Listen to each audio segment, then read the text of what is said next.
Сэндийн энх бат контрол комендатор нэвтрүүлэг лав гараг бүр 20 цаг 30 минут.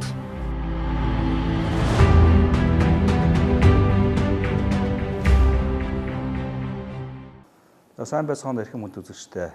Комментаторын төлөө 20 дахь дугаар та бүхэнд өргөх гэж байна. За энэ удаагийн дугаараар иргэний нийгмийн хөдөлгөөний бас зүтгэлтэн. За их цааз их хэрэгэлт хөдөлгөөнөд үүсгэн байгуулагч нэг Бацаахан та бүхэнийг уулзуулах чинь. Та сайхан намарч байна уу? Та сайхан намарч байна уу? Сайхан намарч байна. За ажил үйлс тавлаг сайхан байна уу? Сайхан байна. За их цааз их хэрэгэлт гээд энэ хөдөлгөөний тухайн товч танилцуулахгүй да. За тэгээ. Энэ олон юмуд нэгдсэн. Тий, газар нутг сүүлийн одоо 10 за дээдл нь одоо 20 жил сүүлчийнхнээс 5 6 жил ингээ газар нутгийн төлөө газар нутгийн бүрэн бүтэн байдлын төлөө тэмцэжсэн иргэний хөдөлгөөнүүд нийлээд одоо их цааз их хэрэгэлт гэдэг ийм нэгдэл үүсгээд явж байгаа. За тэдний яагаад ингээд их цааз маз одоо ингээд үндсэн хуулийн төсөл болоод явчваа биднийхээр биднээс шалтгааллахгүйгээр энэ эрх баригчид маань төр засаг маань биднээс шалтгааллахгүйгээр 92 оны үндсэн хууль маань ердөөсөө одоо болохгүй хууль байсан юм байна. Бидний энэ 26 7 жилийн энэ одоо буруу замаар будаад хийсэн маань бүгд энэ хуулийн буруу байна гэд биднээс шалтгааллахгүйгээр энэ хуулийг удахгүй гар хүрхнэ. За тэгээ гар хүрхэд байгаа тэр шинэ төслийг авч харлаа л да. Яг тэр үндсэн хуулийн суур зарчим дээр тулгуурсан бид нар ч бас нэг арчлаараа явж байгаа шүү дээ. Энэ дээр суурилсан одоо тийм сайжруулсан хууль бүнэ хөлтөд биш харамсалтай биш харагдаад байгаа. Ахаал өөрсдийн албан тушаал эрх мэдэлтэй холбоотой ийм асуудлыг л ингээд өөрчлөх гэдэг байгаа байхгүй юу. Гэтэл үндсэн хууль гэдэг маань өөрөө ялангуяа энэ ардчилсан үндсэн хууль гэдэг маань ард түмэнд ирэх өгсөн асуудал тухайн асуудал шүү дээ. Тэгэхээр тухайн улсын тухайн үндэстэн ард түмэн ямар улс байгуулах вэ, ямар нийгэм байгуулах вэ гэдгээ өөрсдөө шийдэх. Өөрсдөө гэвэл тэдний тэр ард түмний хүсэл эрмэлзлийг багцлсан үнд зүйл байх хэрэгтэй байхгүй юу? Үнд зүйл гэдэг маань энэ төр барьжсэн монголчуудын хугацаанд ямар алдаа оноо бий болсон. Энийг давтахгүй тул тэр эрдэмтэн мэрэгд ард түмний үнэхээр тэр хөрсөн дээр буусан яг тэр юм хэрэгжүүлдэг эцсийн хүмүүсийн хөлс хүчийг шавхсан хууль байх ёстой. Тэгээд гэтэл энэ нөгөө намын одоо тэр шинэ төслөөрөө явж байгаа улсууд маань энэ эрх шигийг хангаж гинүү. Энэ нийт ард түмний эрх шигийг хангах юм уу? Ахаад энэ бид нар алдах хэрэг байхгүй шүү дээ. Тийм учраас бид нар бас нэг олон жил тэмцсэний хувьд энэ ард түмний санал хүслийг ингээд нэгтгэхэд эрдэмтэн мэрэгтэйгээ нийлүүлээд бас өөрийн гэсэн тийм төслөө хийж явж байгаа юм. Зөв төслөө хийчихэл ингээл явж байна л да тий. Тэгээд ердөөсөө бидний цорын ганц одоо хүсэл мөрөөдлүүд эцсийн нүндээ бид нар чинь гар хөл одоо өмс гутлын янз бүрийн оролцолтод хамгийн сүүл тарихтай нь оролцох хэрэгтэй байна. Бид нар яг хамгийн суур тэр үндсэн хуулиа маш зөв хийж аваад маш хэрэгждэг хууль хийж аваад гарцаагүй мөрддөг үндсэн хуулийг их цаазтай болох хэрэгтэй байна гэж ингээд зорио явж байгаа. Ер нь ямар ч хөдөлгөөнд ингээд тэмцээд байтал одоо юу гэдэг яг үр дүн гарч болно. Тэгтэл бол эцсийн үр дүн бол ерөөсөө тэр юу харахгүй байна гэж харж байгаа юм тий. Яг бол тэрний дараа дахиад тэмцэл тий. Тэрний дараа тэмцэл одоо чинь миний зөндөө олон цаас байна шүү дээ. Гэтэл бид нар ч одоо 2008 9 онд манай нөхдүүд маань нөгөө урт нэртэйгээ бидний ард түмний нөгөө одоо бас нэг гоошлоод байдаг хуулийг хийсэн шүү дээ. Гэтэл өнөөдөр хэрвээ тэр 9 онд энэ урт нэртэй хуулийг хийгээгүй бол бид нар нөгөө газар нутгийнхаа 30% тэр хойшоо 100 болох тэр нэг жип унаал нөгөө өсгөлгээл явдаг да тий. Энэ маань өнөөдөр байхгүй болцсон байх хэрэгтэй байхгүй юу? Гол улсыг хангасан. Гол усаа хамгаалсан өөрөөр хэлбэл бид ганцхан Монголын ганцхан хууль байдаг шүү дээ тийм ээ. Гэтэл өнөөдөр бид нэр тэрийгээ ингээ тэгээд нэг хэсэг тогтоож итэл их хурл маань буцаад тэнд нэмэлт өөрчлөлт гэдэг одоо юмар ахаа тэр хэмжээг нь багасгаад зүсгээд баллаа хийж байгаа байхгүй юу. Тэгэхээр бид нар эцсийн зорилго нэгдээс яг тэр одоо яг тэр нэг системийн өөрчлөлт гэдэг нь тогтолцооны өөрчлөлт. Энийг зайлшгүй хийх ёстой байна гэдэг байр суурьд орчдөг. За тэгэхээр юм шүү дээ. За өчигдөр бол ингээд Монгол улсын их хурлын чуулган бол өчигдөр нээлттэй хийлээ. За нээлт нь бол одоо улсын их хурлын дарга инх болд бол одоо нээлтийг хийсэн. Одоо тэр хийсэн үгэндээ болохоор ингээд сул арчилтаа орон гэж Монгол орныг үнэллээ гэсэн одоо үгийг бас хэлсэн. Бас анхаарал татсан. Тэгэхээр энийг та юу гэж харж байна? Та бол бас нэг бас ажигласан баг. Ер нь Монгол улс 27 жил яг энэ ардчил гэж энэ нэг одоо орчуулгын үгээр оржсэн энэ нийгмийнхаа мөн чанарыг ч ойлгосонгүй үнэхээр ардчил маад би болсонгүй. Энэ сул мул гэдэг дүгндэг нь ч буруу байхгүй. Эрдэнэс Монгол ардчил байхгүй. Би ойлгохдоо бол тэр сул гэдэг нь юу гэхээр бол энэ ер нь бол ард иргэд ингээд ер нь сонгуульд оролцохдоо энэ одоо сонгуулийн одоо тэр нэг өнгөц оролцоо, өнгөц сонгуул гэдэг юм одоо нэг юм бодит биш сонгуул гэсэн утгаар би бол ойлгосон шүү дээ. Тэгэхээр яг энийг ярихын тулд ингэмэр байгаа байхгүй юу? Хамгийн чухал асуудлыг нь ардчил гэдэг юмнийхаа бид нар мөн ч үн цүүлийг ойлгох хэрэгтэй байхгүй юу? Тэгэхээр ардчил гэдэг юм чинь цаана тухайн үндэстэн эх орондоо эзэн байж бүх юмныхаа эзэн байх тухай нийгэм шүү дээ. Эзэн эрх нийгэм тухай асуудал байхгүй юу? Эзэн эрх нийгэм тухай асуудал ингүүт нь одоо ялангуяа насталчууд асуудаг юм л да. Гэхдээ урдны нийгэмд бидний эзэн биш байсан юм уу тухай асуудал ярьж байгаа. Гэтэл урд нь социализмын үед болох тэр монголчууд маань үүрэг хариуцлагынхаа хувьд эзэн байсан. Хилээ мандаг байсан, батлан хамгаалдаг байсан, бүтээн байгуулалтыг бол хийдэг байсан, хөгжүүлдэг байсан. Тийм хөгжүүлдэг байсан. Бүх сэтгэл зүйн ч гэсэн улс орныхоо төлөө гэж ажилладаг байсан байхгүй юу?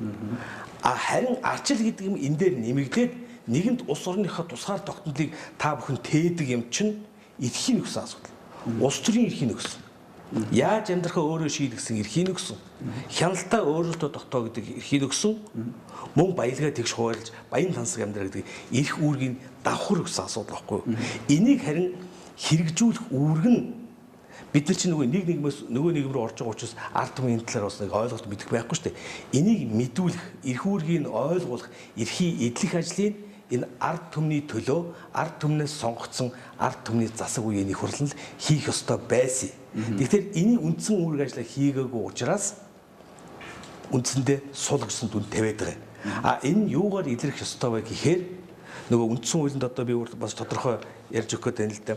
Монголчууд ардчлалыг гэдэг юмар олж авсан хамгийн том ололт буюу яг энэ 92 оны үндсэн хуулийн суур зарчим ганц л юмдар тогтдохгүй. Юу гэхээр юм бэ? Монгол улсад засгийн бүх эрх ард түмний мэдлэлд байна.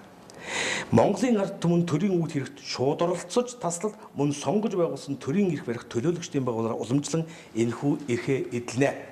Ард түмэндээ асар том улс төрийн эрх өгсөн. Тэгээд чинь одоо улсыг хурлаа ингээд сонгоод төлөөлөө гаргацсан байна шүү дээ. Тий. За гэхдээ яг одоо хөндлөнгөөс харахтаар одоо бид нар чинь ингээд яг энэ хуулиар болох тэр ард түмэн нэг өөртөө сонгоцсон, сонгуулиар сонгоцсон. Ард түмний төлөө ард түмний засаг шиг харагдаад байна шүү дээ. Гэтэл тэгвэл яагаад өнөөдөр улс орон хараад 28 тэрбум долларын гадаад өртөө алтцис, молибдийн одоо тэр бүх үнд металл одоо газрын тосны бүх уурхайг нээсэн. Асар том олборлолт явуулж байгаа. Асар юм гарч байгаа мөртлөө яагаад тэгээд нөгөө нэг дундажууд нь $200 цалин авч ирээ багш нар ингээд байна. Яагаад тийм болгоч? Яагаад энэ асар их тэр 72 одоо хувь нь зээл өртөө болч бүгд өрт зээлэнд орсон. Яагаад 50 хэдэн хувь нь ядуу болчих? Хин юм болгоч гэдэг асуудал үүсэж байна да. Тэгэхээр энэ их хурл гэдэг чинь яг тэр ард түмний сонгосон ард түмний төлөөх байгууллага мөн үгүй юу гэдэг дээр бид нар дүн шинжилгээ хийх болчиход байгаа байхгүй юу. Тэгэхээр өөрөөр хэлбэл энэ болох тэр шууд хэлэхэд бол энэ бол ард түмний төлөөллийн байгууллага биш болчлоо. Намын төлөөл буюу энэ бол ашигын төлөөх улс төрийн том гэмт бүлэглэл бий болчлоо. Хаагуул тэгээд яагаад энэ сонгуулийн хуулиар гараад ирв гэхээр үндсэн хуулиар зөрчөөд гидсэн сонгуулийн одоо хууль буюу энийг ашиглаад гараад ирсэн шүү дээ. Тэгэхээр сонгуул гэдэг буюу энэ ард түмний эх орондоо эзэн байх энэ улс төрийнхөө бүрэн эрхийг хэрэгжүүлдэг төлөөлөгчдийн байгууллагаар одоо тэр байгуулдаг энэ сонгуул гэдэг юм гурван зүйлээр баталгааждаг. Нэгд болох тэр яг тэр ард түмнийг тухайн тойрог төлөөсөн нэр дэвших боломж байна уу юу? За дэвшлээ ихэд яг тэгш өрсөлдөх боломж байна уу? Эсвэл сонгогчдод ямар нэгэн байдлаар тийм одоо тархины нугаагаа тохиолдлын сонголт хийх гэдэг нь хамгийн сүүлд нь тэр ард түмний өгсөн одоо энэ сонгуулийг зөв тоолж гинэ гэдэг дээр л дүгнэгддэг. Одоо манайд ямар надад шин дээр гуруула энэ эрх нь алдагдсан. За өөрөөр хэлбэл их хурлд өнөөдөр гарахын тулд асар том бүтэцтэй нам гэдэг том мапт асар хэмжээний мөнгө төлж ижил тийш явна. Тэр мөнгө төлснөөрөө тэр том бүтцийг эцсийн хорооны одоо идэвхтэн бүртэл тэр дээрээс бүтцэн ажиллаж өгнө. Мөн хэвлэл мэдээллийн асар том үнэтэй бүтцийг тэнд ажилуулад хүмүүсийг тэр хооронд дахин угаагаад тохиолдлын сонгуул хийлгэнэ.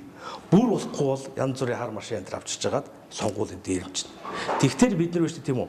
Яг энэ 3-1 дээр хийсэн Монгол улс Монголын ард түмэн төрийн одоо сонгож байгуулсан төрийн эрх барих төлөөлөгчдийн байгууллагаар уламжлсан энэхүү эрхээ хэлнэ гэсэн энэ заалт үндсэндээ ингээд Монголд хэрэгжих болчихж байгаа.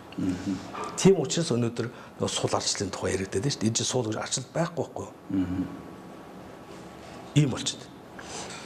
Гэтэл хамгийн аюултай нь болох төр хардаа үүргийн давхар алга болчихж байгаа байхгүй юу? Эрхээ хэлэхгүй нөгөө ядарсан ард түмэн чинь өнөөдөр хоногийн хоолтойгоо тэмцээр хагаад социализмын үед бий байсан нөгөө улс орныхоо төлөө ажиллаж ирсэн үүргээс мартцсан. Тэр одоо бидний өнөөдөр тэмцдэг хамгийн аюултай тэр говийн тэр зүүн бүсүүд тэр хятад уул уурхаа ухаа тэр газар нутгийг сүйдэлж яхад иргэд тэрийг хамгаалах тийм одоо үүрэггүй юм шиг хандж шít. Нэг тэмцэгтэр наадах чинь манай төр засаг албан ёсны юм лицензтэй шүү гэдэг юм үзүүлчдэг. Гэтэл хардаа 6-гийн 1 дээр бид нар бол маш тодорхой ард түмэнд үүргийг заагаад өгсөн байгаа байхгүй юу? Монгол улсад газар түүний хэвлэлийн ой ус амтан ургамал болон байгалийн бусад баялаг гагцхүү ард түмний мэдл төрийн хамгаалтанд байна. Монголын нэг юм чулуу нэг ан амтан ирээдүйн хооч үедээ үлдээх нэг шувуу үлдээх хувь заяаны яах одоо ирэх нь ард түмэнд байгаа гэдэг. Тэрийг хамгаалах үүрэг нь тэр ард түмний сонгосон бий болгосон төр нь хамгаалах үүрэгтэй байгаа гэдэг. Хамгаалдаг. Яг л энэ ард түмний төр бий болчихлоо. Тэгэхээр ардчил гэдэг энэ юмны чинь цаана зөв хийвэл ард түмэн тэг сайхан амьдардаг. Буруу хийх юм бол нэг аюул байгаа байхгүй юу? Эдсэн холбогдогч олддгүй юу одоо хөндлөнгөөс ингээ гадны усрахад бид өөрсдийн сонгосон өөрсдийн ард түмний сонгосон өөрсдийн төрөө та нарын буруу шүү дээ. Ард дээр бүгд буруудан болчихдог. Гэхдээ та нар юу хийж ирсэн юм? Ирэх нь байна уу? Байна. Үүрэг нь байна уу? Байна. Хянах механизм одоо манайхан байхгүй гэдээ гошгодог байхгүй юу? Бид нар энийг сайн ухаж чадах юм бол хянах механизм ч үгэн байдгийг. Энэ талаар хоёлаа бас дараа нь ярих байх гэж би одоо танилцдаг тийм.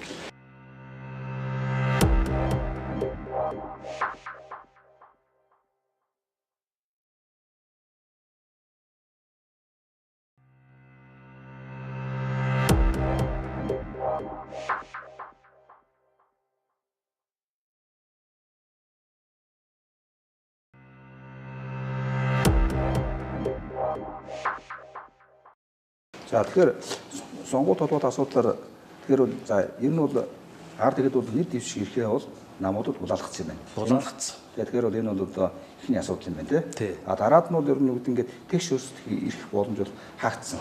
Тий. За яг нэр дэвших эрх гэдэг 800 хүний гарын үсг босгодод нэг юм байдаг. Хардаа зүтгэж байгаа нэг 800 хүний гарын үсг авлаа штэ. Тэр өөрөөр хэлбэл сонгуулийн бол тогтолцоо нь тэр нэг нэр дэвшигч нь доор хаяж доороо хэдэн зуун хүн цалинжуулж бүр ажиллаж байж тэр айл болгонд хүрэх тийм механизм хийгдэх байхгүй байна. Асар тэр бүтц. Сонгуулийн сурчлагын хугацаа маш богино шүү дээ. Тий. Гэтэл тэр сурчлагын хугацаанд тийм бүтцийг тэр цалин хэн өгч чадах юм? Энэ компани том захирлууд л өгч тал. Нам төлжээ, нам тэр бүтцийг ажиллуулж байгаа байхгүй хамгийн аюултай. Тэгээд тэгшүүлсэлтэх боломж бас байхгүй. Хамгийн аюултай нь өнөөдрийн их хурлд тэр экологийн үг сонсч миний зүг игдүүцээд байгаа юм байхгүй юу? Арчлалын үн зүйл болсон ард түмэн бол эрх мэдэл мөн гэсэн тэр плакатыг байж ард түмнийг дахин угааж гарч ирчээд тэдэндээ тэр эрхийг олгуулахын оронд тэдний нэр бариад өөрийн эрх шигний төлөө тэднийг удирдах тэднийг үнэхээр уландаа гიშгэж тэдний эсрэг ажиллаж байгаа нь хамгийн аюултай зүйл байгаа байхгүй. Тэгсэн мөртлөө өчтөр болох тэр нэг тийм зовлон амар хэцүү юм дав туулаад одоо ингээл тэ одоо ард түмнийг нэг аваа явж байгаа нэг үлгэрийн баатар шиг юм ярих гэдэг чинь чинь тэгж болохгүй шүү дээ. Би түрүүн хэллээ тийм үү? Асар их баялаг гарч байгаа. 3 биш 300 сая хүнийг тэжих баялаг гарч байгаа шүү дээ. Тэр олон уурган ганцхан нүүрсийг дурдах чинь тэр урд говь гашуун сухадар чинь нөтөн 50000 машин нүүрс зүүж өссөн шүү дээ. 50000 машин 100 тонны машин баггүй. Гэтэл тэр 100 тонны 50000 машин чинь 500,000 тонн нүүрсийг нэг ирээсэндээ гаргадаг.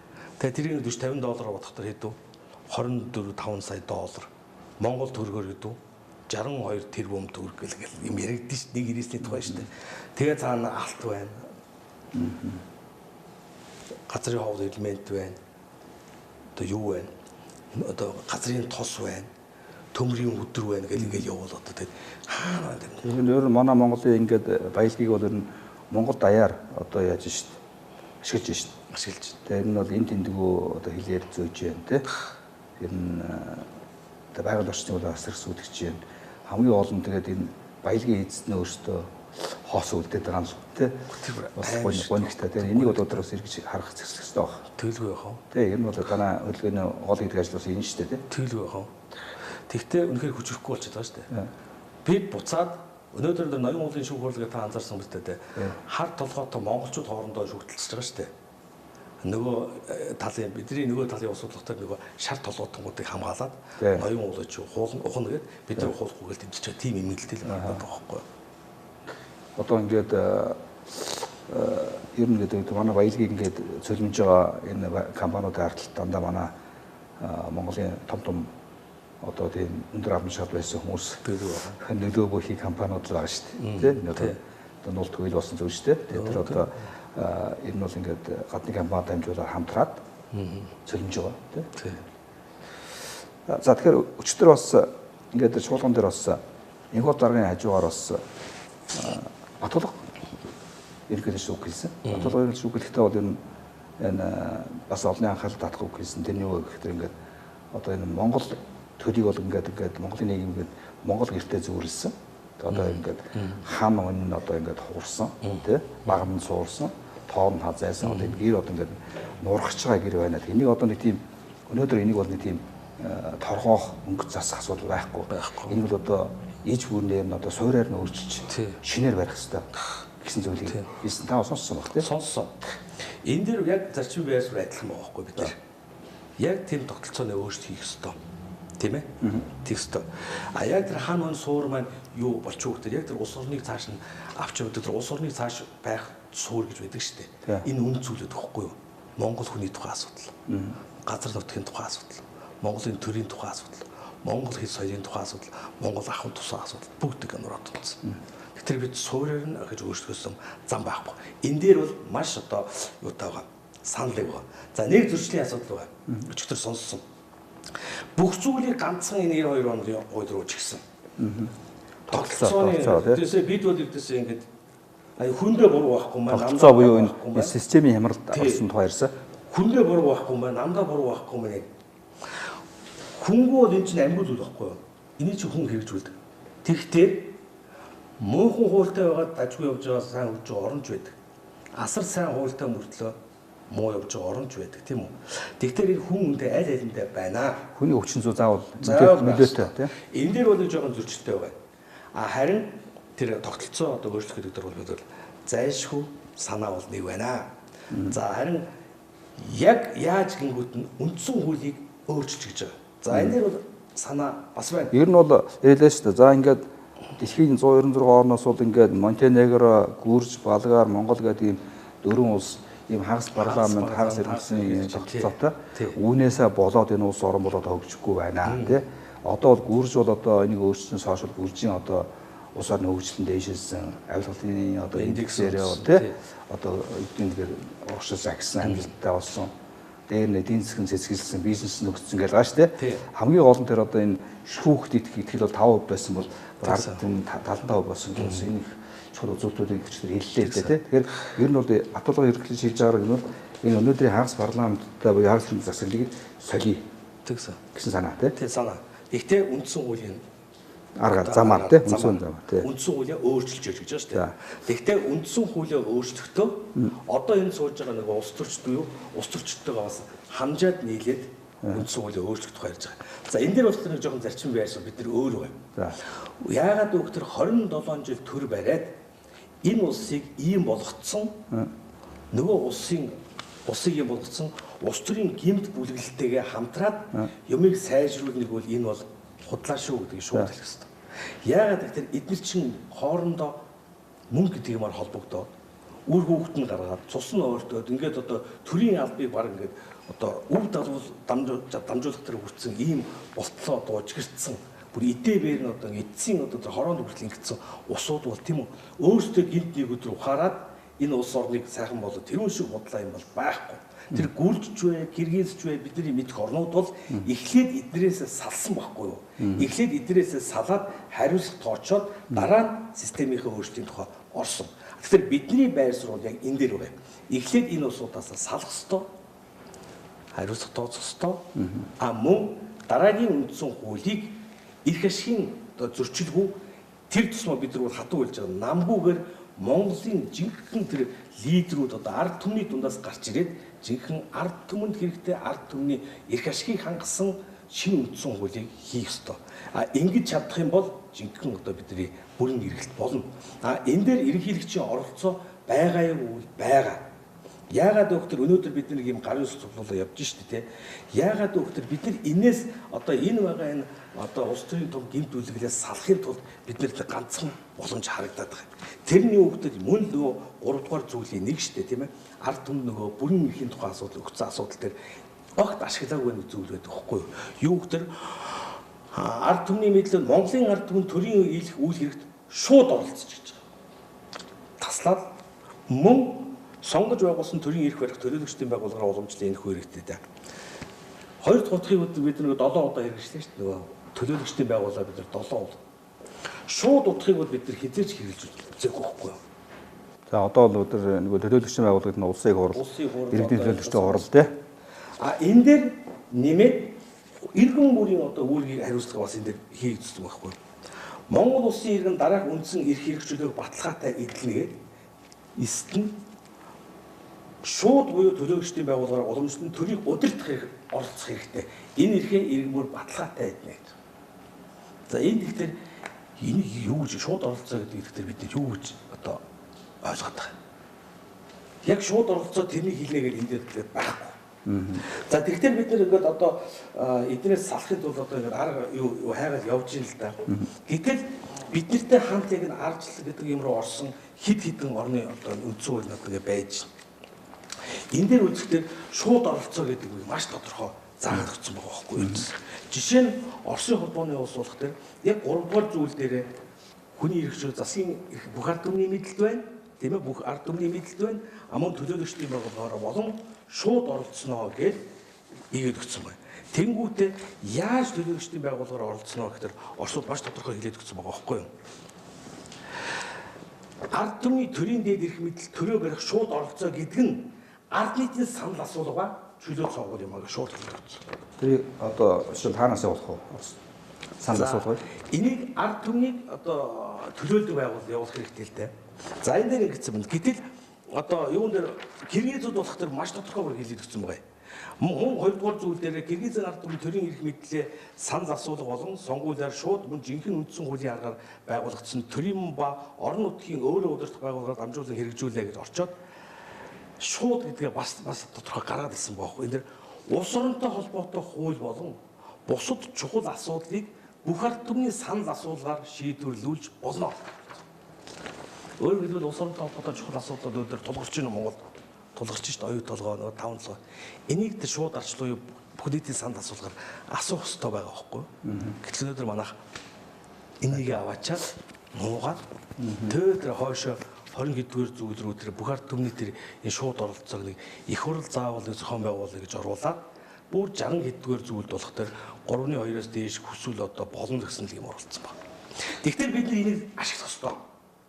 Энэ удаа энэ шууд оролцоог бид ашиглаад бид өнөөдөр их хурл дээр нь итгэл үзүүлэх юм уу юу гэдэг дээр ардны иргэд өөрсдөө гарын үсэг цуглуулаа явж байна. Энэ удаа амар тэр арга цаашлахгүй. Уул энийг хин хийх ёстой байх тэр улсын хурал хийх ёстой. Улсын хурал хийх ёстой. Харамсалтай нь хийхгүй. Улсын хурал өөрийгөө тараах гэж юм хийхгүй. Хийхгүй. Улсын хурал өнөөдөр өөрийгөө тараад бид нар та нар итгэл үзүүлэх үгээд ард түмний санал асуулах хизээж хийхгүй. Хийхгүй тий. Нэгдүгээр. Хоёрдугаар энэ 65 уулаа байгаа үед бөөрч хийхгүй. Тэгэхээр энийг тэгээд сонгуулиар энийг өөрчлөх боломжгүй болчлаа. Одоо тэгээд хүлээгээд та тэгээд энийг ингээд санал ингээд хүмүүсийн гар ус болуулаад эндээ та бас итгэж гин үү? Тэгтэй байна уу? Тий би бол итгэж байгаа. Үнэхээр тараасан юм уу? Тий итгэж байгаа. Яагаад доктор энэ дээр биш тийм үү? Би түрүүн нэг юм уншиж өглөө шүү дээ нөгөө иргэн бүр дээр энэ хуулийн бүр баталгаатай эдлэнэгээд Монголын ард түмний эрх мэдлийн хуваарлтыг энэ дээр шууд заагаад өгсөн байхгүй. Энэ 92 оны үндсэн хуулийн хамгийн суур зарчим буюу эрх мэдлийн гурвалжин тавиад өгөхөд хамгийн дээр нь ард иргэн статус байгаа. Тий, уурн дээр. Статус гэдэг юм үсч байгаа. Албан ёсны статус гэдэг бол хуулиар олгогдсон эрх мэдлийн цогц буй эрх мэдлийн чадамж гэдэг юм аахгүй. Үүсцэн. Энийг хэрэгжилж үзээгүй, мэддэггүй, мэдүүлдэггүй нэг хүрсэн. Энийг бусад орн манай нөгөө коммунизмыг зааж өгсөн ах нар маань өнөөдөр хэрэглээд амжилтанд хүрээд явж штэ. Тэгэхээр бид нар энэ статусаа хэрэглээд ард түмэн тэгвэл бид нар эрх мэдлийн оргил юм бол яагаад тэгвэл нэг анхудаа өөрсдөө санаачлаадаг энэ их хурлд нэг одоо импичмент буюу нөгөө нэг итгэл үзүүлэх талаар өөрсдийнхөө саналыг ирнэ яагаад цуглуулж болдгүй. Болох ёстой шүү дээ. Одоо нийлээ өрнөж байна уу? Энэ бол нэлээ өрнөж байгаа. Энэ бол нэлээ өрнөж байгаа. Тэгэхээр бид нар өчтөр дээр ерөнхийлөгчийн үгийг сонсоод итгэл аваад байгаа байхгүй юу? Итгэл аваад байгаа. Бусад орнд яадаг вэ гэхээр ард түмнээс яг ганцхан цорын ганц одоо төлөөл бол ерөнхийлөгч үү. Энэ бол гэхдээ аль өмнө хийсэн юм байна, тийм үү? Энэ одоо 14 хоног явж байна. Тэгээ 14 хоног явж байна. Гэтэ яг бид нар цөөхөлөөл явж ил л да. Тэгэхээр энийг бол бид нар бол цорын ганц гарц гэж хараад байгаа байхгүй юу? За тэгээд та энэ хатар за ингэ хүмүүс гар үсгтэй хурууныхаа хээтэй тийм хурууныхаа хээ. Хурууны хээ бол одоо бас баталгаа тийм хөдөлгөөн баталгаа. Энэ чинь нөгөө 7 тэрбумд ганц давтдаггүй зүйл нь гарын хурууны хээ шүү дээ тийм ээ. Тэр дундаа Монгол улс бол иргэдийнхээ гарын хээг одоо усын бүртгэлтэй бүр автсан гарын хээг бүхнийг одоо ингээд төлөөлөх боломжтой ганц орн багхгүй юу да. Тэр энэ гарын хээг авч байгаа.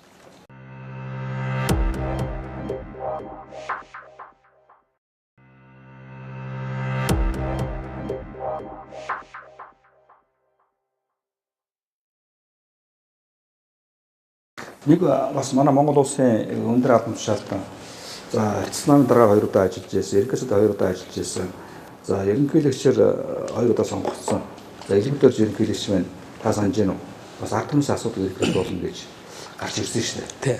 Тийм ээ. Тэгээ ерөөсөө ингээд газарчруутай холбоотой аливаа нэг асуудлыг үүсгэхэд ард түмнээс асууж шийдвэрлэдэг ерөнхийлөгч болно гэсэн. Тийм. 2009 оны сонгуулиуд ялсан шүү дээ. Ялгаа өмнө хийж гарч ирсэн шүү дээ. Тэгээд ялаа. Тэгээд юм болт. Тэгээд юм уу? Тэгээд 16 нь бас буруу юм. Тэгээд дараад нь бол илүүдээр би санаж байна. Ерөнхийдөө бол эн чинь 5 сарын сүүлээс одоо юу гэдэг нь ялаа 6 сард бол одоо сонгогдоод 7 сард тэгэхээр наадмаар бол одоо юу шахсан шүү дээ. Ойлгон гэрийг байгуулдаг. Өөр шахс тийм. Юу одоо ард түмс асуух тийм. Тэгэхээр манай улс төр бол нэг ийм хөл байгаа байхгүй. Өнөөдөр нэг юм хэлээд маргааш өөр үйлдэл хийдэг. Тэгэхээр энэ өөр хэлээд чинь нэг юм бид нар хяналтах сайн байх хэрэгтэй. Бид ой сарын тус байх хэрэгтэй шүү дээ. Байх хэрэгтэй. Ой сан тэгээд дараа хариуцлага тогтолцож байх хэрэгтэй. Байх хэрэгтэй. Тэгээд одоо манай Монголд одоо өгүүлбэртэй байгаа юм бол гэдэг ингээд за хүн бол алдаж болно гэхдээ алдааг нь залруулах шаардлагатай тийм. Залруулах шаардлагатай. Тэгээд маш том одоо улс орны хувьд одоо тийм хохиртой алдаа шийдвэр гарсан үедээ хариуцлага тооцох байх хэрэгтэй шүү дээ. Байх хэрэгтэй. Энэ одоо өнөөдөр байхгүй болчиход одоо ингээд хөөрөд байгаа юм шүү. Тэгэхээр бид хариуцлага тооцох одоо боломж биднэрт даалгаа. Нэг л сонгосон бол ард нь нөгөө сонгогдгоо үйл гэдэг нэг одоо оршин шогшиг болж байгаа шүү дээ. Одоо тэндээ ард түмэн хэтэрхий итгэж байгаа байхгүй юу? Гэтэл би дахиад хэлээд шүү дээ. Үндсэн хуулийн суур зарчимд бидний хяналт тавих боломж нь байна. Дахиад хэлгээд шүү дээ. Монгол засгийн бүх эрх Монголын ард түмний гарт байдаг юм байна. Мөн иргэн бүрдээр төрөө удирдах хэрэгт шууд оролцсон энэ эрхээ баталгаатай адил гэдээ бүр заагаад өгчжээ. За энэ чинь суурж ирсэн тийм үү? Тэгээд яг энэний дагуу Монгол улсын төрийн үүргийг маш тодорхой бичсэн байгаа байхгүй юу? Монгол улсын одоо төр нь ямар үүрэгтэй вэ гэхээр төрөөс хүний эрх хэрэгчлөлөөр хангууц эдийн засаг нийгэм хууль зүйн болон бусад баталгааг бүрдүүлэх хүний эрх хэрэгчлөлөөр зөрчигдөө тэмцэх хөндөгдсөн эрхийг сэргээн илрүүлэх үүргийг иргэнийхээ өмнө хариуцнаа гэж маш тодорхой. Гэхдээ би юу хэлэх гээд байна вэ гэхээр энэ хуулийн агуулга зарчмыг наад улс төрч чинь мэдэхгүй ш маш сайн мэддэг байхгүй юу. Тэгэхээр хуулинд бол арга зам байна. Арга тий хамгийн гол нь тэд нэр яг сонгогдох үедээ энийг нэг цугц дурдчаад ийм гой боломж байгаа ш би та нарын өмнөөс гараад сайхан амьдрал гарсан хойноо би түрүүн хэлсэн ш тийм ээ. Иргэдийнхээ нэр гарчичаад гарчаад буцаад иргэдийнхээ эсрэг ажиллах хамгийн аюултай байгаа байхгүй юу. Тэр үтгийг л Монгол ардын нам байж тээ яг энэ юуны асуудлыг бол маш сайн мэддэг юм билээ бол. Ард нийтийн санал бас олгоё. 15 онд гаргасан нэг тогтоолын юу би сая үзлээ. Одоо нэг өөрсдөө нэг шинэ үндсэн хуулийн төсөл хийж байгаа шүү дээ. Тэрийг нөгөө бүх ард түмнэр одоо ингээд хилцүүлэх тухай нэг тийм тогтоол гаргасан байна л да. Тэн дээр их гой юм бичсэн байгаа. Бид 70 жилийн өмнө ард түмнийг сайхан ингээд гадаа бүх ард түмний хилцүүлэг болсон. Энийхээ 70 жилийн ойдор хэдүүлээ одоо ахаад шинэ үндсэн хуулийнхаа хилцүүлгийг хийя энэ төр гэдэг. Тэгсэн мөртлөө зөвхөн өөрсдийнхээ намын гишүүдээр хилцүүлсэн. бүх ард түмнэр хилцүүлээгүй. Тэгэхээр энэ дээр би ахаад энэ улс төрч зориултыг хэлэх гээд байгаа байхгүй юу? Хөөе улс төрчдөө энэ үндсэн хуулиар одоо яг дивэрэ олгогдсон статус гэдэг юм чинь бид нар үнэхээр ашиглаж чадах юм бол хамгийн хэрэгтэй юм шиг. Энийг битгий та нар ингээд одоо амьдрал дээр ингээд бүр ингээд юу ч болгоод байгаа чи. Тэгээ Монгол Ардын намын дээр хэлгээд байгаа би зүйлийг хэлгээд байл л да. 1924 онд анхны энэ Монгол Ардын намыг үүсгэсэн одоо өвгд маань хэдийгээр комментаринд одоо ингээд шахуулж байгаад хийсэн ч гэсэн нэг өгүүлбэр хийсэн байхгүй 24 оны. Монгол улс бол бүрэн эрхт бүгдээр нь тулсан Монгол хийсэн. Өөрөөр хэлбэл бүрэн эрх гэдэг маань гадаад бүрэн эрхээ хин нэгээс заалахгүйгээр Монгол улс дотоод асуудлаа шийднэ гэдэг имийг шугуулж чадсан байгаа байхгүй юу? А тэгэд энэс хойш хэдийгээр Оросын нөлөөнд байсан ч гэсэн дэлхийн 2 дугаар дайны дараа 1945 онд Монголын ард түмэн Оросын ард түмнээр энэ дайныг давж байхдаа бүх юмоо зориулсны дараа энэ Монголын асуудал дахиад хөндөгдлөө шүү дээ. Нөгөө 10 хэдэн оны хэрэгээр нөгөө хятад Оросын хэрэгээр хөөе одоо Монголын асуудлыг одоо манад өгнө хятад энэ гэрээ байна. Өөрөөр хэлбэл энэ гэрээний дагуу одоо манайх юм байна гэхэд зөрүүлээд Монгол Оросууд нийлж байгаа нөгөө 24 оны үндсэн хуулийг чинь гаргаж ирж энэ аварсан байхгүй юу? Сталин ч хэлсэн шүү дээ. Хөөе тамина. Монголын асуудлыг Монголын үндсэн хуулинд заасан бүрэн эрхийн статусын коогоор Монголын хувьд заяаг Бээжинд биш Оросд шийдэхгүй байна. Монголын ард түмэн өөрсдөө шийдэх ийм статус кво Монголд байдаг байна статус. Энийхэн дагуу Монголын ард түмэн өөрсдөө санд асуулгаа яваад хувь заяагаа шийдгэсэн. Яг ингэж шийдсэн шүү дээ. Энэ агуулга тамина ойлго. Яг энэ гадаад статус шиг 92 оны үндсэн хуулинд Монголын ард түмэн дотооддоо бүрэн эрхээ улс төрийнхөө эрх хэлнэ гэдгийг энэ 3-ны 1 дээр чинь маш тодорхой заагаад өгсөн байна. Энэ эрхийг та бүхэн булаагаад байх юм бол энэ улс орн ч удахгүй тэгээд энэ үндэстэн чинь мөхлөө. Бид нар ч нөгөө тэр түүхийн нандаа гой юм яриад байдаг бид нар гэтэл чинь түүхийн нөгөө нухчааны тухай бид нараас ой санаж байх хэрэгтэй шүү дээ. Бид нар чинь 5 тасдуулсан ах дүүнийхээ голомтыг сэхэд өгөө байж байгаа монголчууд шүү дээ. Бид нар чинь тойроод нөгөө ингээд хараа цайныхаас одоо дээж өргөө байж байгаа ах дүүнэр байгаа шүү дээ. Тэгээ үндсэн хууль чинь болсон 61 онд болсон. Тэг 60 онд 45 онд. Тэгээд энэ статус кво чинь зүтгэсээр 60 онд бүр сайжруулж аваад 61 онд ч манайх Нобель энэ бүрэн эрхээ дэлхийд хүлээн зөвшөөрүүлж авч чадлаа шүү дээ. Хүлээн зөвшөөрсөн. Энэ агуулгын статус кво статусыг одоо кво гэдэг хадгалах хэрэгтэй байхгүй юу? Гэтэл гадны ямар нэгэн дайлд овтлох болоогүй байхад бид энийг алдаж болохгүй шүү дээ. Ялангуяа Монголын ард түмэн нэрийн өмнөөс Монголын ард түмний засаг ажиллах ёстой засаг төр нь өөрсдөө энэ статусыг байхгүй болгож болохгүй байхгүй юу? Энэ бол дэндүү харамсалтай асуудал байхгүй юу? Тэр бас 90 он гараад бас үндсэн хууль бас 92 оны арчсан шинжилсэн тий. Тэгээд 92-ны арчсан хууль нь давуу ард түмэнд улс төрийн эрхийг үүрэгтэй давхар өгсөн. Харамсалтай нь энэ шинэ нийгэмд энэ эрх үүргийн тухай ойлголтыг ард түмэнд өгсдөө байдал нуун дард дуусаад өнөөдөр Монголын ард түмэн хуучин нийгмээс 7 дор үүрэг хариуцлагаач мэдтгүү, эрхээч мэдтгүү ийм нэг ард эрхээч идэлж чадахгүй нэг болоод хөвчлээ. Тэгээд ямар ард түмэн байдаг, тийм төр байдаг, нэг муухай үг байдаг. Яг хөндлөнгөөс ингээ гадны нүдээр харах, гадаадд харах дээр энэ бол буруу ард түмэн дээр ичих гэдэг байгаа байхгүй. Уул нь байна та нарт. Хяналт нь бас байгаа шүү. Би түрүү хэллээ шүү дээ. Энийг ашиглаад бид нар хянаж чадах юм бол хяналт нь байгаа. Тэгэхээр би эцсийн үндэ юу гэж хэлэх гээд нөхдөр бусад төр энэ хуулийг угаасаа гуйлаад энэ хуулийг нөгөө засгаад байгаа шалтгаан дээр шүү дээ нөгөө одоо гол мотор үндсэн хуулийн зарчмын ингээд зөв хийчээд бусад төр дагалт хууль хойшоо хуулийг ингээд зөрүүлээд араас хоёрыг ингээд гацаагаа хэлсэн байхгүй. Тэгээд энэ гаццсан. Систем гацсан яваа байсан гэдэг хооч яриад байгаа юм.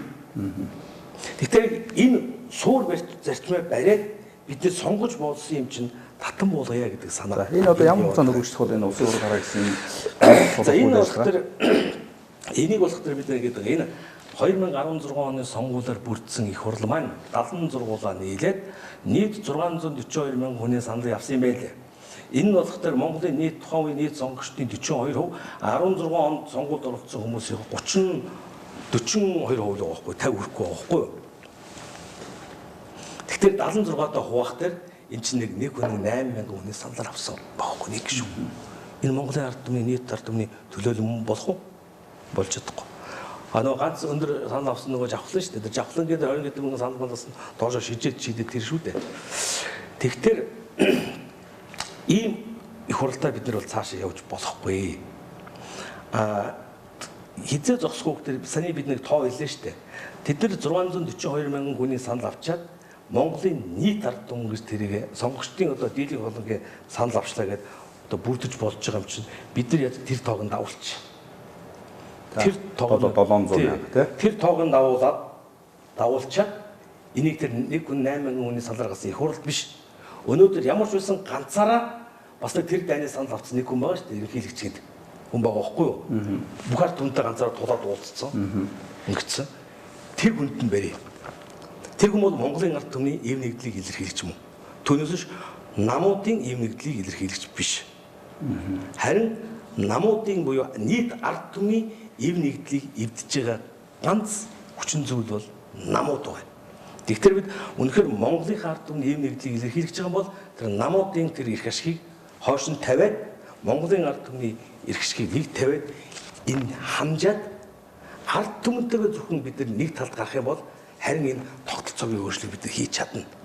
Би нөгөө дахин хэлж байгаа Монгол улсын ерөнхийлөгч тэнд байгаа тэр угширцсан улс төрчдтэй биш шууд ард түмэнтэйгээ хавсаадах юм бол энэс салж чаднаа. Хизээч нөгөө суух хүнээр үлдэх хүнээр ачаагүй татвал гэдэг шиг Монголыг ийм болгоцсон хоцрох ёстой. Монголын түүхээс үлдэж хоцрох ёстой улсуудаар дараагийн үндсэн хуулийг хийж болохгүй байхгүй юу? За яг өнөөдөр нөхцөл бас Монголын ингээд төр Монгол улсын ингээд засгийн газар нэр хүн баг доогуураага энэ судалгаанд гарч байгаа шүү дээ. Энэ Монголд бол одоо энэ сүүлийн улс төрийн одоо энэ барометр хэмждэг судалгааны дүнгээр нэр барьж байгаа нам, арчилсан нам, хурц сүрсэн нам гэсэн бүгдээрээ одоо нийлээд одоо 30 хүрэхгүй байна шүү дээ. Өөрөөр одоо сая хүний одоо 300 мянган хүний саналыг авч чадахгүй байна. Тэр бол ер нь одоо гэдэг намууд итгэл маш их уурсан. Тэр нь бол гэдэг энэ төв засаг итгэл бол өндөр хэмжээгээр уурсан юм. Тэгэхээр би бодлоо энэ ингээд хэрвээ энэ гарал суулгаад ингээд олон зурчид энэ бас нэг тийм төрийн өнөөдөр байгаа дүр төрхийг харуулсан ийм бас нэг үндэмж болох байх. Тийм ээ. Баримтч гэх юм уу? Тийм баримтч.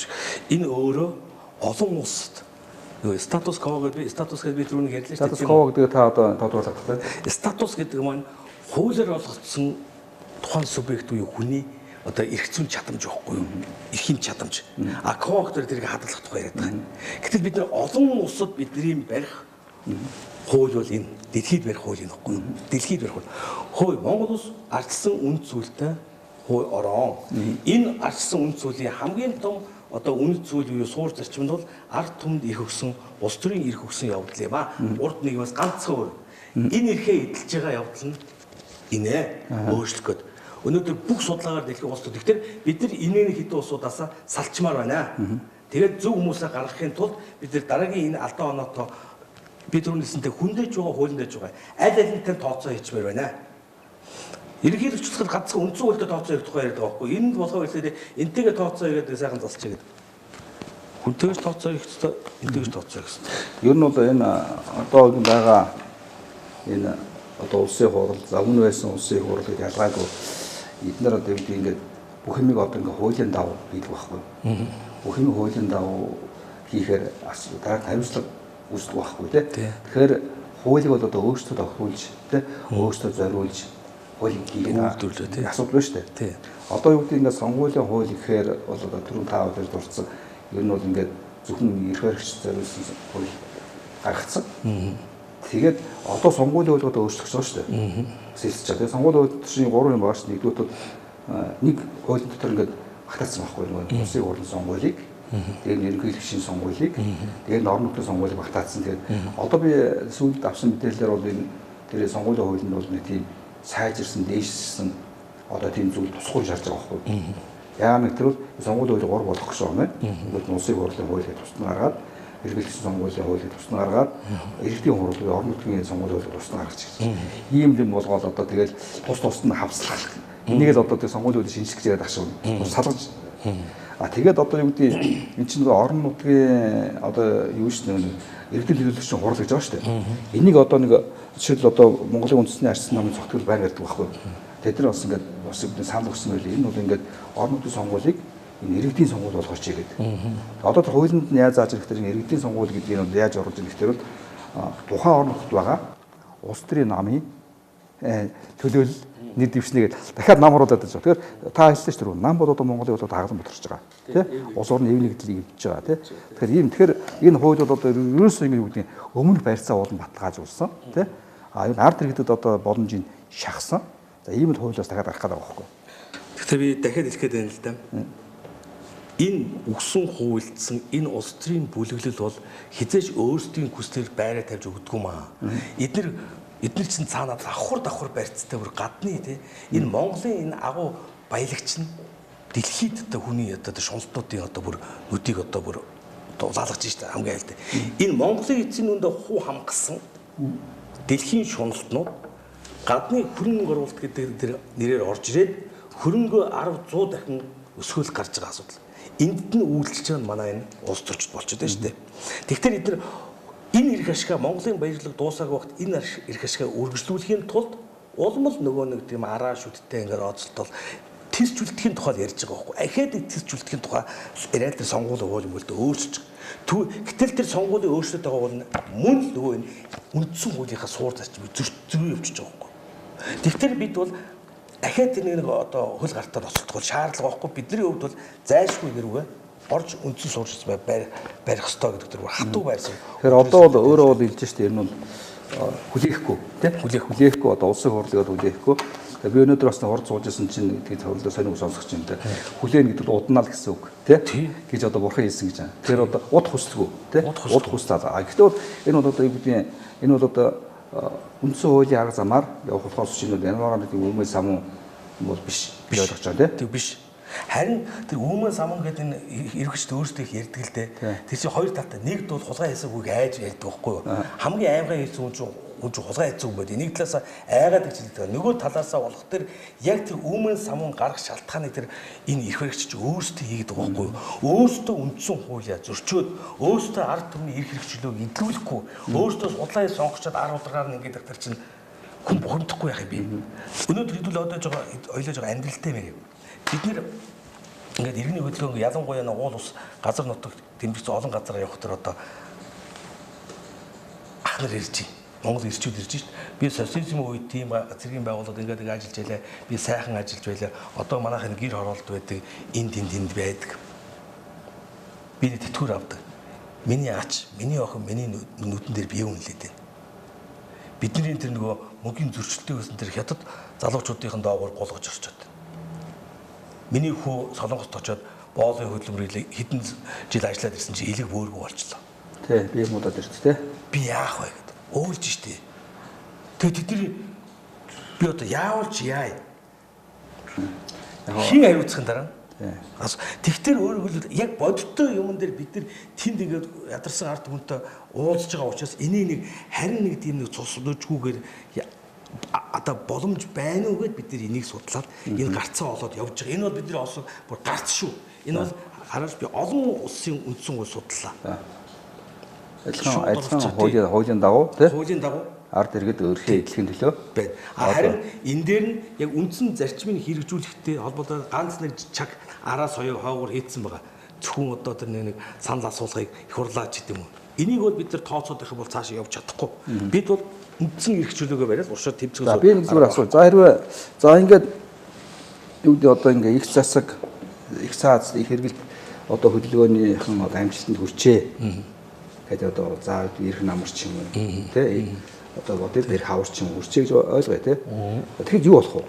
За энэ чинь засгийн газар нь яах вэ? За улсын хурл бол тарчих юм тий. Улсын хурлгүй болно гэсэн үг шүү дээ. Тийм үү? Улсын хурл буюу одоо яг энэ одоо тэр улс төрийн бүлэглийг бид нэг төрийн эрх мэдлээс олдуулах гэдэг чинь төрийн эрх мэдлээс олдуулаад байгаа юм. Яагаад гэвэл тэр эрх мэдлэлтэй байх орон хин гарч ирхээ. Дахиад нөгөө хууль батлах гэдэг чинь ямар ч үс энэ улсуудаар энэ үндсэн хуулийг батлуулж болохгүй гэдээ холдуулах гэдэг юм тийм үү? Холдууллаа. Дараа нь дахиад нөгөө ээлжид одоо нэг бус сонгуулийн тухай ярьж болохгүй. Дахиад эрх мэдлийг барих их хурлын тухай яригдахгүй байхгүй юу? дахиад яг хүүхдэр үе тэр гажаад байгаа систем ерөнхийлөгчд хэлээд байгаагаар тэр гажаад байгаа систем реформ биднийхэр бол бүтэн эргэлт хийх өөрөөр хэлбэл энэ шин үндсэн хуулиагаа ярилцах ард түмний яг тэр шигсэн ард түмнийг бий болгох тэд нар шин үндсэн хуулиа ярилцах батлах эрхийг өгөх тухай асуудал байна. Энэ дээр харин бид нар маш тийм одоо хариуцлагатай хандах ёстой. Энэ бол эрх мэдлийн тухай асуудал биш үү? Дараагийн монголчуудын явах зарчим, үнэт зүйл бүгдийг дахиад шинээс хийх ёстой. Энээс бас авах юмнуудаа аав, хаях юмнуудаа хайна. Харин таны түрүүн хэлээд байгаа энийг дагаж гарах ёстой. Дагуур тэр одоо тэр хоёр дахь утгатай юмнуудыг бүгднгийн суур юмтайгаа уялдуулаад хийх ёстой. Эхлээд энэ рүү орох хэрэгтэй. Тэгэхээр бол үндсэн хуулиа шинэ үндсэн хуулиа батлах юм байна тийм үү? Батлах тийм бүрэлдэхүүн бий болох хэрэгтэй байхгүй юу? За энийг яг хоёр аргаар хийж болох. Нэг нь бол нэг 92 онд хийсэн аймаг сум бүрээсдэг төлөөлөл бүрдээд ардын хурлын депутатууд ингээд хийлээ шүү дээ. Тухайн үед бол бас шилдэгээс манай чинь 350 60 сумтай гэдэг тэр сум болгоноос төлөөлж ширдэг байлаа шүү дээ. Болж игүүл намгүйгээр болж игүүгээр яг энэ 27 жил ямарваа нэгэн байдалд орооцсон эрх ашигын зөрчилтэй улсуудыг энэ рүү оруулгүйгээр үнэхээр цэвэр Монголоо гэсэн сэтгэлтэй үнээр эцсийн одоо тэр юмн дээр одоо арга туршлаганд бүрдсэн тийм улсуудыг цуглуулад шинэ үндсэн хуулиа хийх тухай асуудал бол намгүйгээр хийх асуудал. За энэ бол одоо гарц гэж харж байна тийм. Энэ дээр харин алдаа оноо тэр хариуцлага тооцохгүй тухай тийм үү ахаад ийм нэг одоо энэ байгаа шиг нөхдүүдийг гаргахгүй боломжууд ганц нэг гардыг бол буцаад хариуцлага тооцох боломжууд тийм үү тэгээд тэр ерөнхийлөгчийн хилээд байгаа тэр нэг холимог юм явдггүй байна тийм ээ нэг бас нэг талаа гарах хэрэгтэй байна засаглал тэргээд яриад байгаа шүү дээ тэр мөрийн нэг мөр шийдсэн юм хийж өгөөд харин дараа нь тэр шин үндсэн хуулийнхаа дагуу дараагийн төр барих тэр их хурл гэдэг юм уу их хуралдаа гэдэг юм байгуулах хэрэгтэй. Төр нэг тийм төр барих байгууллага бий болох юм аа тий. Үндсэн хууль батлах. Засгийн газар бол ажиллаж байна, төр засгийн газар бол ажиллаж байна гэж бид нар ойлгож байгаа. Ингэхгүй бол өөр арга байхгүй. Тэгээд энэ хооронд одоо тэр нэг Монголыг ийм болгоцсон улсууд тэр гадны тэр нэг орцсон гар хөл тэдний ингээд багалзууртаад авсан нөхдүүд шүү дээ. Энийг өөрөөр хэлбэл бид нэг хор тавдраас энэ хооронд салж авах хэрэгтэй байхгүй та. Хор тавдартайгаа дахиад орч болохгүй шүү дээ бид нар тий. Тэр хор тавдар болж юм. Хариуцлагын тогтолцоо бас яригдах юм байна. Яригдана. Тэгээ хариуцлагын тогтолцоо ярихад ямар нэгэн том эргэлт одоо түүхэнд бид нар харж байгаа шүү дээ. Ямар нэгэн том шинжилт эргэлтийн дараа бас тийм нэг сөрөг тал нөгөө одоо бухимдсан хэсэг нөгөө төлөөсөө ус авах гэдэг том ус онцон авах юм болдог шүү дээ тийм ээ. Тэрийг бол хийж болохгүй. Энийг үр дагаварт монголчууд ч гэсэн орсууд ч гэсэн олон сайхан тийм тэргүүлэх сэхэд юмнасаа одоо баялаг хүчтэйгчдээс салж ялээ шүү дээ. Тэгж болохгүй. Маш энийг бол тодорхой нам гэж бас хавтгааруулж болохгүй. Энэ намын чинь тэр 4-500 мянган гишүүд чинь бүгд тулаарч ирэмжт биш шүү дээ. Тэр жирийн ээж манай аав ээж гэсэн намын гишүүд шүү дээ. Тэгэхээр яг энэ 26-7 жил төр барьсан улс төрийн өндөр албан тушаалтангуудыг бас яг үнэхээр тэр нотлох баримтын дагуу тийм үү асуудлыг ярих ёстой шүү гэж би бодод байгаа. Тийх ёстой гэсэн. За тэгвэл яг засаг бол яг энэ үеэс явж байгаа хариуцлагын тогтолцоог бий болох юм байна тий. Хариуцлагын тогтолцоог бий болох. За тэгээд ер нь бол хуучин маягаар юм тийм хувилбарууд бол байгаа юм байна тий. Хувилбарууд байгаа. Бидний ч хувилбарууд байгаа. Бидэнд болох тэр байгаа хувилбар нь болох тэр бид нар өөрсдийнхөө Монгол улсын их цааз гэдэг энэ хувилбар байгаа шүү дээ. Бид нар өөрийнх нь төслөө шүү дээ. Яагаад цааз гэдэг нэр өгсөн юм бэ гэхээр энэ дэр хүмүүс их эмзэглээд байгаа байхгүй юу? Яагаад гэхээр үндсэн хууль гэдэг энэ дээд бичиг баримт маань зайлшгүй гарцаагүй мөрдөгдөх ёстой баримт бичих юм байна. Түүнээс биш тийм одооных шиг мөрдөж албагүй юм шиг тийм нэг зүгээр одоо тийм нэг тунхын төдий байж болохгүй. Зайлшгүй гарцаагүй мөрдөгдөх ёстой учраас цааз гэдэг үгийг манай өвөг дээс угаасаа авч ирсэн юм бэл. Юм бичихэд зориулагдсан цагаан зүйлийг цаасг нь цаасан дээр хууль бичигдсэн бол цааз болно. Зайлшгүй одоо мөрдөгднөл гэсэн агуулга штэ. Тэр утгаараа бид нар цааз гэдэг автсан. Бид нар болох тэр бидний зөв хүсэл болох тэр цаашдаа намгүй тогтолцоо бий болоосоо гэж үздэг. Намгүй. Өөрөөр хэлбэл нам гэдэг маань ард түмний тэр эрхэн дээр тоглосон төрийн эрх мэдлийг ашигласан тийм ченж бий болчихсон шүү дээ. Ченж. Тийм ченжгүйгээр ард түмэн яг тэр дороосоо ингэж нөгөө шигшиж гарч ирдэг тэр одоо системийг бий болгосоо хүсэж байгаа. А тэр систем нь Монголд байсан уу? Байсан. 2 удаа аваад хэрэгэлсэн шүү дээ. Хүннүү их Монголын үед аваад хэрэгэлсэн. Энийг болохоор хэд 2-3 янзаар ярьдаг. Одоо нөгөө 10-100 мянгатын тогтолцооч гэж яадаг.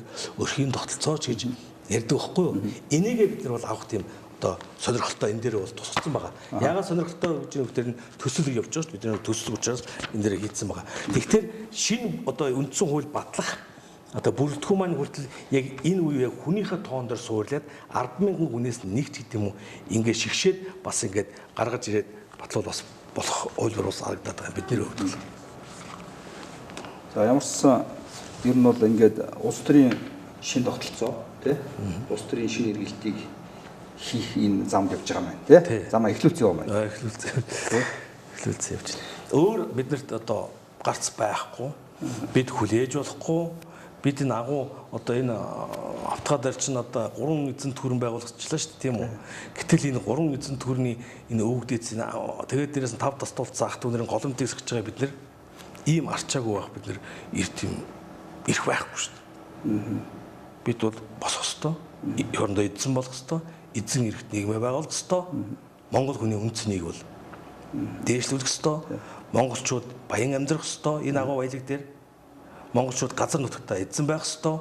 Монголын энэ ариун дагшин газар дээр гаднах яриад бурхны оронд ирсэн мэт алах ёстой шүү дээ. Монголын төр залгамж халаатай батвиг байх ёстой. Монголын мянган жилийн түүхэнд бий болсон энэ агуу хэл соёл бол мөнх байх ёстой. Та чинь одоо бас ингээд эрдэнэ хөдөлгөөний хос гадна та чинь өөрөөс энэ Монгол улсын одоо ихтэй сургуулиас гаднаас та Герман улсаас суралцж ирсэн шүү дээ. Та улс ингээд соёл судлалаар сурч ирсэн. Тэгэхээр бас соёлын тухай та юу хэлэх юм соёлын одоо энэ чинь ялгаа гэж байгаа шүү дээ. Тийм байлгүй байна. Тэгээд юу бид нар болох одоо нөгөө ядуудаа болох аюу тийм өрөвдөлтөй юм зууралдаад яригдаад байгаа байхгүй юу? Одоо нэг багш нарын $200 цалин аваад тий. Тэгснээр гадагшаа болох одоо нэг улс төрчдийн тэр нэг офшорд болох тэр хэдэн 100 сая доллар бараг тий. Энэ бол гэтэл бид нар машиныг хурдхан янзалчих юм бол тийм үү? Яг хурдхан янзалбал энэ мөнгө төрний 3 сая төгрөнд энийг мөнгө бол тийм сонир биш асуудал болчих واخгүй. Дараа нь бидний дэлхийд ярих асуудал болох тэр монголчууд уу бид юу тээдэг юм бэ? Яагаад энэ оршин тогтнох зайлшгүй шаардлагатай? Яагаад бид чухал гэдгийг ба дэлхийд ярих хэрэгтэй байхгүй? Тэгэхээр өөрөөр хэлбэл хүн төрөлхтний номер 1 тулгамдсан асуудал нөгөө 2-3 жилийн өмнө Парис дараа нь одоо Германд нэг асуудал яригдлаа шүү дээ. Хүн төрөлхтний чухал асуудал хамгийн тулгамдсан асуудал бол юу болчлоо? Энэ байгалийн одоо энэ бохирдол, цэвэр усны нөөцийн омсдол энэ одоо хүрээлэн борч гэдэг тодорхойлчлоо шүү дээ. Байгаль орчин тий. А гэтэл монголчууд яг энийг зөв байлгахыг тээдэг ардсан байхгүй. Монголын нүүдлийн соёл гэдэг бол жилдний ургасан тэр цагаан өвсөөрөө малаа идэвлээд байгальд дарлуулахгүй, байгалыг дарлуулахгүй, танин мэдээд хамгийн зөв амьдэрдэг жам ёсныхоо хуулийг одоо дээдлээд тэнтэйгээ нийгмийн хуулиа зохицуулаад амьдэрдэг хамгийн мундаг ард түмэн байхгүй та. Энийг тээдгийн үед монголчууд зайлшгүй орших ёстой. Тэгэхээр энэ газар нутаг бол тагшин газар нутаг, хүндэтгэлтэй газар нутаг ингэж мундаг амьдрах ёстой байхгүй монголчууд чинь. Ийм шаардлага шалтгаан бол бидэнд байгаа. Энэ шалтгаан дээр чинь дэлхийн номер 1 асуудал болчиход байна шүү дээ. Тэгэхээр одоо өнөөдөр юу гэдэг ингээд 10 дэгэд ингээд бохомжтой хаа очихгүй хэн хамтгаа мэдхгүй хамтсан ч одоо юу гэдэг төр засгийн төлийн юм шиг ийм байдал үүсгдэг. Хуулиараа тэднийг буцаага боогдог.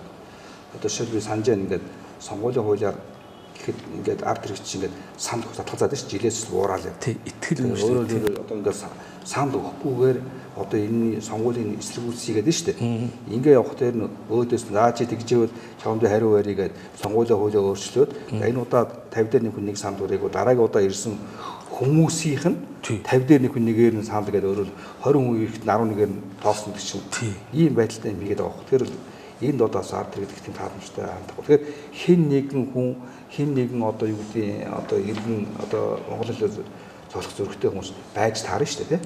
Энийг өмнө одоо түүжүүлэх шаардлагатай шүү дээ. Тэрний одоо нэг нь одоо та тийм энэ хүмүүсийн одоо энэ бол би одоо ардаа бол олуулаа байх гэж харж байна. Бид нар олуулаа биш ээ. Бид цөөхүүлээ байна. Бид цөөхүүлээ байна. иргэд маань 70 хэдэн банкны барьцаанд одоо орцсон учраас тэд нар өдрийнхөө хоолныхоо төлөө ингэ зүтгэж байна. Тэгэхээр би одоо иргэдэд хандаад тодорхой хэлмээр байна. Энэ сонгуул үе гэдэг маань өөрөө тусгаар тогтнолоо хамгаалж байгаа эх орондоо эзэн байх эрхээ эдэлж байгаа тэр мөч байхгүй юу. Гэтэл энээсээ татгалзаж байна гэдэг маань өөрөөр хэлбэл тэр ард түмний дургуйслыг өргөсөн шүү дээ. Энээсээ тэгээд дургуй өрсөн ч гэсэн бас ингээд нэг татгалзаад зөвхөн соронголд оролцохгүй бол болохгүй нэ гэдэг энэ сэтгэлгээ нь өөрөө эх орондоо эзэн байх эрхээсээ шууд татгалзаж байгаа хэрэг байхгүй юу. Та сонгол өгөхгүй байлаа гэсэн чинь одоо тэр хуулиараа тэ 20 хүн ирсэн ч гэсэн тэр нийт 2 сая хүний өмнөөс одоо шийдвэр гаргаад эх орнд чинь хамгийн харамсалтай 76-аар бүрдчихэж шүү дээ. Тэгэхээр би юу хэлэх гээд байна вэ? Бидний олж авсан энэ агуу тусгаар тогтнолыг ийм хямдхан худалдаж болохгүй. Ингэж хариуцлагагүй хандаж болохгүй. Бидний урд хол байгаа урд хойд хоёр жишээ хөрштөр жишээ авч ах дүүнэр дээр. Өнөөдөр өвөр монголчуудад тусдаа бүрэн их нь очивол яах вэ? Тусдаа гараад бид дотоод гадаад асуудлаа өвөр монголчууд тусдаа шийдээд улс төрийн бүрэн их нь очивол энэ төрөө байгуулах үйл хэрэгтэй. Одоо бид нар шиг хандах уу? Танаас асууя. Үгүй шүү дээ. Тэд нэг 5 хоолоор тэр бүрэн ирчлөөг худалдах уу? Үгүй шүү дээ. Асар хариуцлагатай оролцсон юм зү. Тэр улс төрчтөн ч гэсэн тэр зовлон үүсчээ тэр тусгаар тогтлыг ингэж нэг ингэж хөгийн зан гаргах. Тусгаар тогтнол бол ер нь бол хүн цэнтэй. Түүнээс хүн цэнтэй байхгүй. Тий, тусгаар тогтнол. Тэгэхээр бид нар ч одоо энэ тусгаар тогтнолтой хандж байгаа хандлага хөө. Тэгээ би иргэдээ бүр одоо зөвлөж хэлэх гээд байгаа байхгүй. Энэ гарын үсэг сургуулаад ингэ явах ажилд бол бид нар бол бас их түүртэж байгаа. Ягаад өгөхөд цөөхүүлээ явж гин. Бас хүмүүс маань мэдээлэл алга байна. Энэ юу яах гэдэг ямар тэгэхээр би сая ямар учраас гэдгийг маш зөндөө тайлбарлаа тийм үү. Та бүхэн яг энэ нэг иргэний хөдөлгөөний нэрээс бас нэг их цааз гэдэг ийм барьцсан ийм хүмүүс явбал яг ийм нэг үйл ажиллагаа явж байгаа юм байна гэдэг энэ гарын үсэх өхөө өөрийгөө саналаа илэрхийлж штэ. Их хурлд идэхгүй гэдэг нь маш нэг хариуцлагатай одоо нэг тийм өгөөдгөч. Бас боломжоор энэ ууцыг манай хүмүүсээс аваад энийг ах дүүнэрээр зуруулаад ингээ яваад хачи. Бид нар бол энэ янз бүрийн хоорондоо толихолцлоггүйгээр энийг одоо улс орноо сайхан болгочих боломж нь одоо бид нар үндсэн хуулиар ганц одоо боломж нь энэ байгаамаа. Энийг одоо тэгээ бидний одоо бүх ард түмнээс сонгогдсон ганцхан байдаг ерөнхийлөгч маань бас энэний дагуу одоо яг иймэрхүү байдлаар реформ үү те санал өгөөж өөрчлөлт хийе гэсэн хүсэл эрмэлзэл байна. Энэ хүнд хэдүүлээ дэм өгөө. Түш тулъя гэдэг юм санааг бол давхар бол хэлчих юм чинь. За та бүхэн ингээд ажиллага өндөрлж байна. Тэгэхээр бол одоо ер нь зөвхөн одоо юу гэдэг нэг горих нэг гол одоо тасрахын төлөө одоо тэмцдэг байсан бол одоо энэ асуудал бол бас тийм асуудлаас хөрөгдсөн юм байна тий. Одоо нууц орны тусгай тогтнол аюулгүй үндэсний аюулгүй байдалтай холбоотой тий. Тэгэхээр Монгол улсаар навж үлдэх энэ зүйлийн төлөө бас нэгдэж зүтгэж байгаа юм байна. Энэ үс чинь дамжуулт хүсье. За баярлалаа. Тий.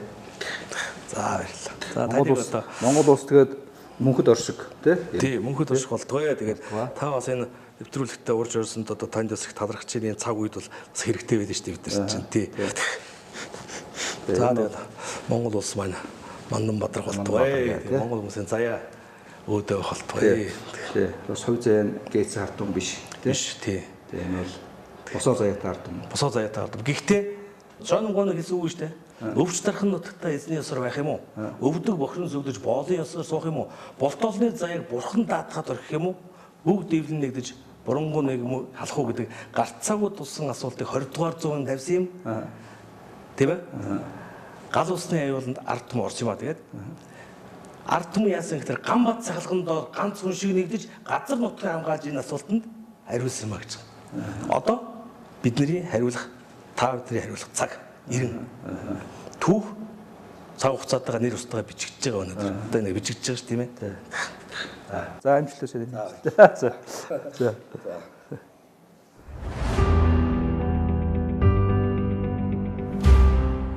Сэндийн инхбат контрол комендатор нэвтрүүлэг лав гараг бүр 20 цаг 30 минут.